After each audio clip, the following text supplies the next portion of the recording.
Hello guys! Ako nga pala si Ira at ito ang kwento ko at ito na nga, naglalakad nga pala tayo at tayo nga pala ay uuwi ng Nueva Ecija.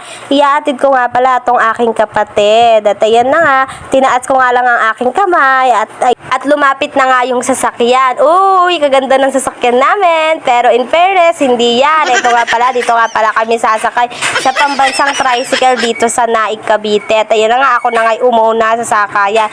At ayan na nga, lalakad na tayo at pupunta na tayo sa sakayan ng bus papuntang Pitex. At ayan nga, napakabait nga ni Manong. Sa halip na 40 pesos ang aming binayad, 30 pesos na lang ang binayad namin. At eto na nga, nandito na nga kami sa may Saulog. Saulog nga pala ang tawag sa lugar na ito.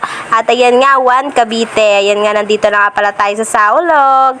At ayan nga, nakikita ko na ang bus sa sasakyan namin. At ayan na nga, si Manong naghahanap na ng paradahan para kami ay maibaba. At ayan nga, nakababa na kami at nakabayad na ako. At ayan na nga, sumakay na nga kami sa bus. O diba, konti pa lang ang pasahero. Dahil konti nga lang ang pasahero, marami kaming choice na uupuan. Kaya naman, itong aking kapatid, dun daw siya sa tabi ng bintana. Kasi nga po, ang secret niya ay meron siyang supot. Alam niyo na kung ano ang gagawin sa supot pag bumabiyahe. At ayan na. Bakit pa daw sinasabi ko pa yun? At di rin nagtagal ay umalis na rin yung bus sa sinakyan namin. At tsaran! Nandito na tayo sa Pitex. At nandito nga tayo sa Pitex. Papasok nga pala tayo sa loob. At pupunta nga pala tayo sa sakayan pa Cubao. Ayun na nga pala yung next destination natin ay makapunta sa Cubao para makasakay ng papuntang Nueva Ecija. At ayun na nga, papasok na nga tayo. O, tingnan nyo. Ayan, hindi nga pala kayo maliligaw dito kasi naman, pwede kayo magtanong syempre. Kung kayo ay first time na babiyahe, magtanong lang po kayo para hindi po tayo magligaw. At andito na nga pala tayo sa loob ng Pitex at ayan nga si Manong Guard. Chinek nga pala nila kung may kakaiba sa ating bag. Pero syempre, wala. Kaya naman, nagdire-diretso na tayong pumasok at may napansin nga tayo. Meron ditong nagbibigay ng Scotch vitamins. Kaya naman, nakipila-pila tayo dahil ito ay libre dahil meron nga pala akong pamangkin sa Nueva Ecija. Kaya naman, pinauna ko na nga palang pumirma yung aking kapatid para naman 2 Scotch yung makuha namin at ayan na nga, pumipirma na nga siya.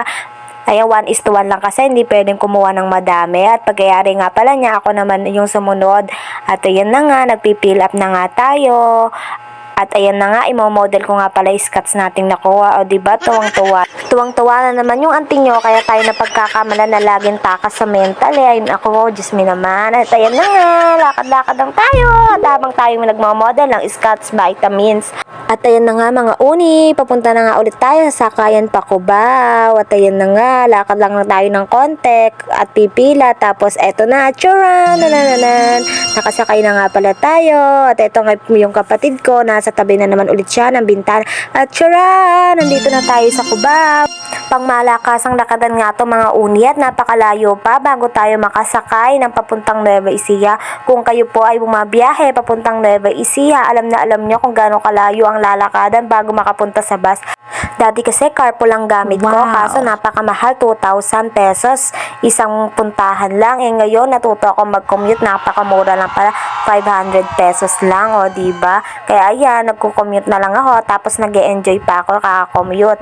Basta may kasama ka, mag-e-enjoy ka. At ayan na nga, nandito na nga pala tayo sa sakayan. At eto nga, sa 5-star nga pala kayo pumunta, kaso umalis na yung bus na sasakyan namin at maghihintay na kami. Kaya naman, kumain muna kami sa Andito na nga pala kami sa Jollibee at nakapila na nga pala ako para umorder ng kakainin namin. 2 mix and match nga lang pala ang in-order ko, saka isang C1 para na meron kaming chicken joy. At ayan na nga, nasa counter na ako at nagbabayad na ako ng mga in-order namin.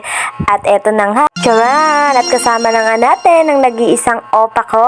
Ayan, si Opa Jovan. Opa Jovan, fresh from Bulacan. Ayan. At ayun na nga, galing po siyang Bulacan. Tapos diyan kami nagkita sa Cubao. At uuwi nga rin pala siya ng Nueva Ecija. Ay, at sabi ko, ayan, sabay na nga daw kami umuwi. At ayun nga, 3 months nga po pala kaming hindi nagkita. Kaya pagpasensyahan nyo na kung medyo malansa.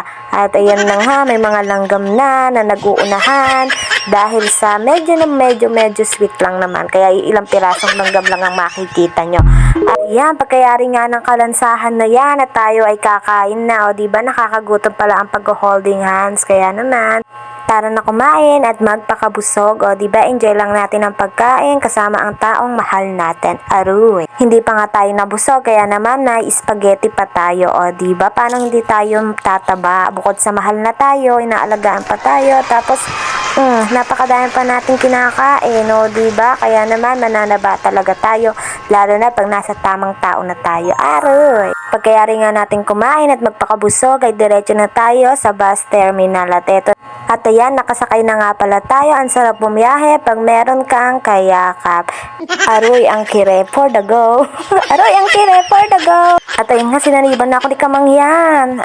At ayan nga, nakalimutan kami. Kasama nga pala kami. At ayan nga, kasama nga pala namin yung kapatid ko nga pala na ihatid ko sa Nueva Ecija. At di ko na nga pala na video nung nakarating kami.